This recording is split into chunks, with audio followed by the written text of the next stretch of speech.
Welcome for joining in. My name is Jonathan League. I am a family therapist and an addictions counselor. And what do you do? How do you talk to your kids when they have been using alcohol or drugs? That's what I want to talk to you about. I'm going live. We just did our Facebook group, Living with Addiction, and we went really deep into this topic and just children in general, with from kids to teens to adult children with parents. So if you have any interest, you can always join that Facebook group, Living with Addiction, the group. Uh, and that's where we go deep and get connected on talking about these things. But I thought I'd just bring it over to YouTube for a moment and chat about some of the points that we talked about, and then maybe get some live interaction going, maybe not. But I'm just going to go ahead and jump into this.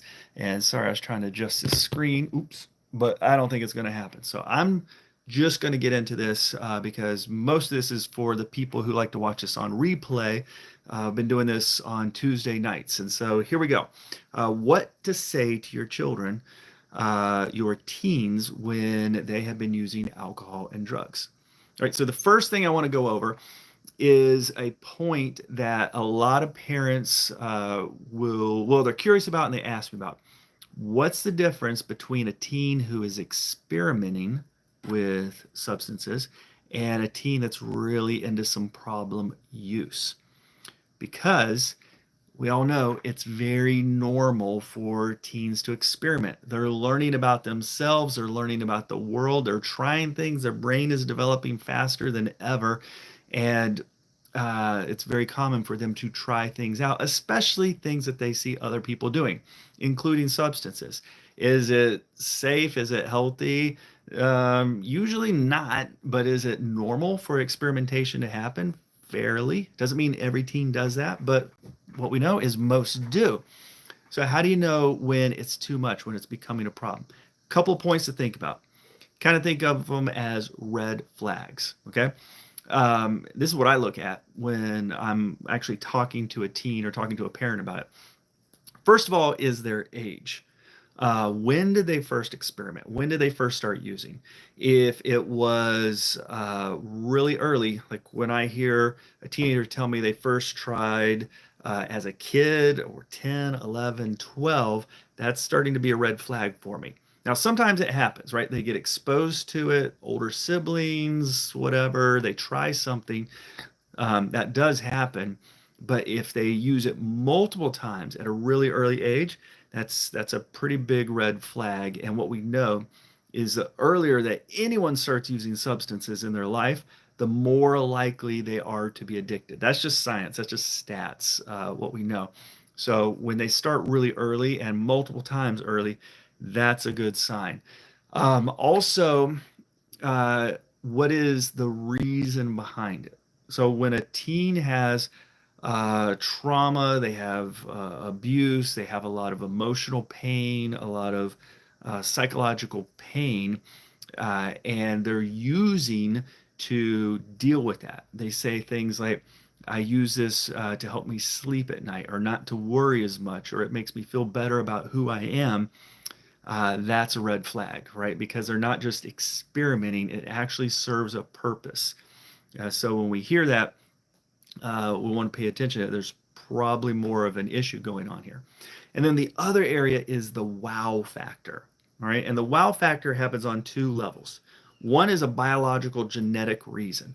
Some people, some races, ethnicities, are more genetically predisposed to be susceptible to addiction. Basically, when they use, it hits them harder than the average person. It's the wow factor. Like uh, average person, it feels this good. The someone else, it feels like 10 times more. And so that wow factor is a concern because they're much more likely to go back to it. It's like, whoa, that was the most amazing thing. The other part of the wow factor is psychological.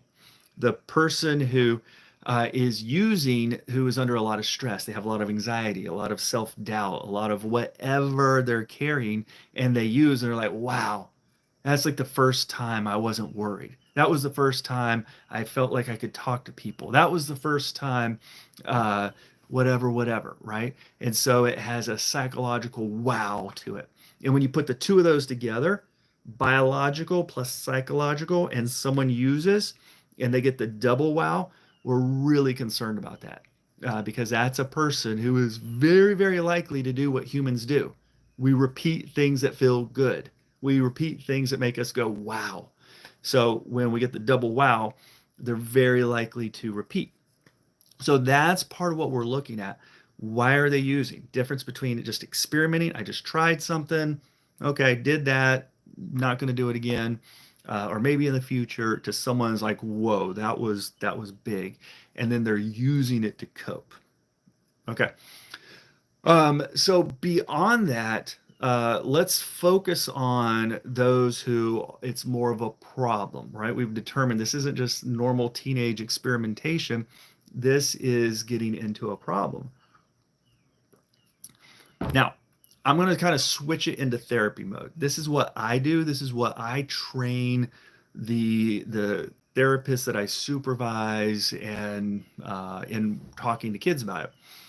When I'm talking to a kid, a teenager who is using substances, and I'm pretty sure it's a problem, it's causing problems in their life, they're using it in an unhealthy way to cope and such.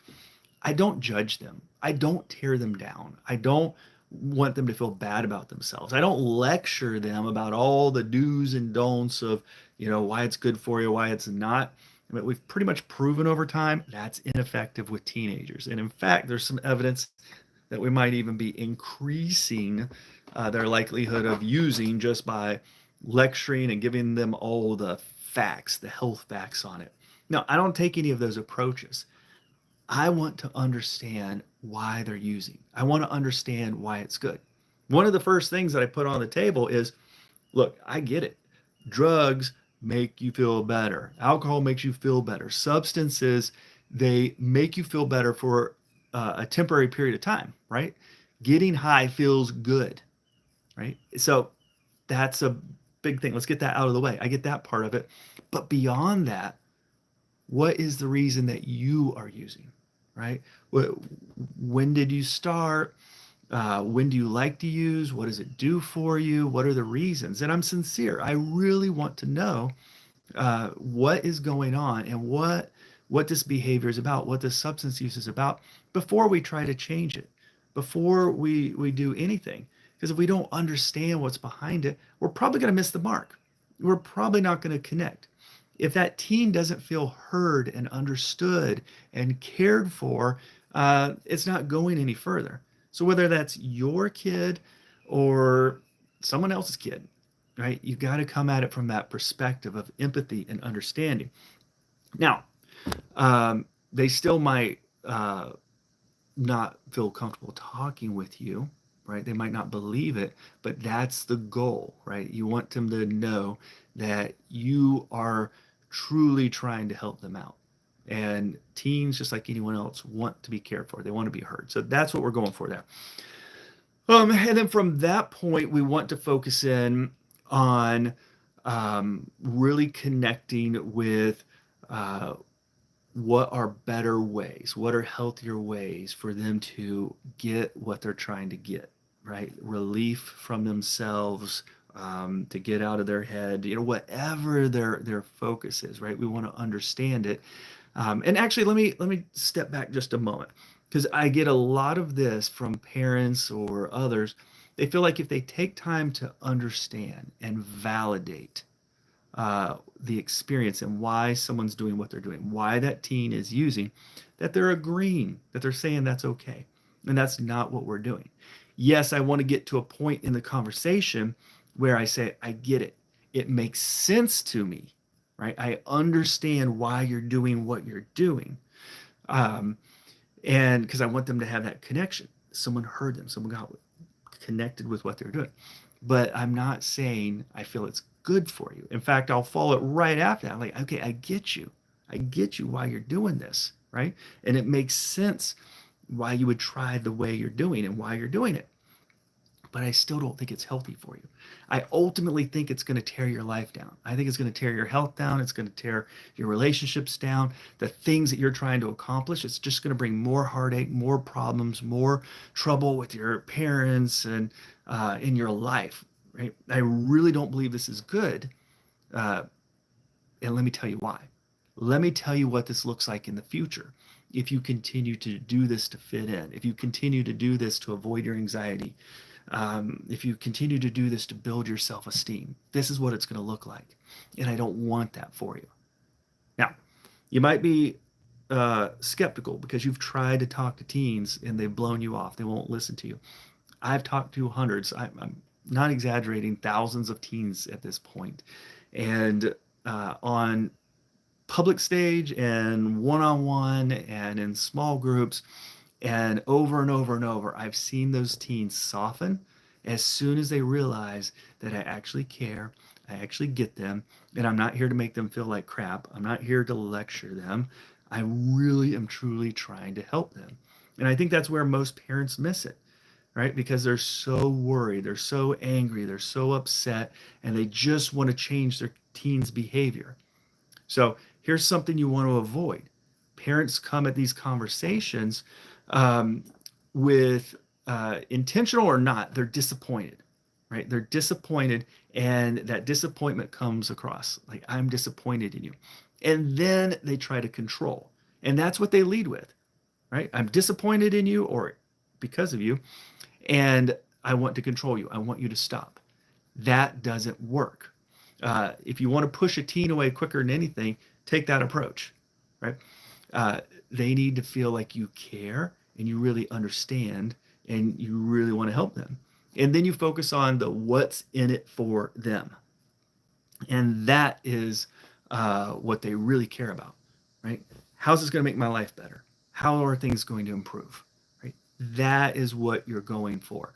So you listen to them, you understand, you get where they're coming from, and then you share your concern. You paint that picture of where their life will go if they continue doing what they're doing, but more importantly, where it can go. And then that's the last point I want to make is then the focus is healthy coping, healthy ways of dealing with life, healthy ways of reaching their goals, right? And that's where you want to look for positive things to put in their life. What about talking to a therapist? What about talking to a mentor? What are the healthy people, good examples that can be in their life? Can they get involved in sports? Can they get involved in the arts? Can they pick up a hobby? What are these healthy things that give them more constructive things to do, a sense of direction, a sense of purpose, a sense of accomplishment, building their self-esteem? That's what we want. So that's how you talk to them, right? That's the approach you take. And I want you to hear that. And I also want you to hear this. Be patient. Be patient. Not one conversation is likely to change everything.